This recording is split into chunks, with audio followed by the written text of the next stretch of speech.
আসসালামু আলাইকুম এভরিওয়ান, সবাই কেমন আছেন? আলহামদুলিল্লাহ আমরা ভালো আছি। এটা ছিল 18ই ডিসেম্বর, মানে রাত 12টার পরে আমাদের ম্যারেজ ডে ছিল। তাই এই ছোট্ট একটু আয়োজন করছিলাম। আমরা অনেক ভিডিওটা দেখছি, এখনকার সবাই এইভাবে করে, তা আমরা এরকম করছি। আর এই দেখেন আপনার ভাইয়াকে আমি কতবার শিখাইছি তার হিসাব নাই, আমরা যে কত ভিডিও কাট করছি।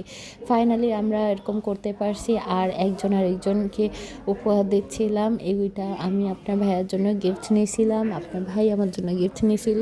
তো এই যে ওর গিফটগুলো, এটা মেকআপ গিফট ছিল আর কি। আর আমি তাকে একটা ব্লেজার দিয়েছিলাম। আর আপনার ভাই কিন্তু আমার জন্য ফুলটা আনছিল, আর আমি এই কেকটা আনছিলাম। কেউ জানতো না, কেউ কারোর জন্য। তারপর এই তো এই ভিডিও করার পর তাকে একটু কেক খাওয়াই দিলাম, কিন্তু সে ভিডিওতে আসলোই। তো লাস্টে আর কি করার সব কিছু গুছাই নেওয়ার পর এই যে আমার ছেলে মজা করে কেক খাচ্ছে, আব্বু আম্মুর ম্যারেজ ডের কেক। তো সবাই আমাদের জন্য দোয়া করবেন। আমাদের বিবাহিত জীবনে 5 বছর হয়ে গেল। তো সবাই ভালো থাকবেন আর আমাদের জন্য দোয়া করবেন, আমরা যেন সুখে শান্তিতে থাকতে পারি। আর ভিডিওটা ভালো লাগলে লাইক কমেন্ট করে দিবেন। আল্লাহ হাফেজ।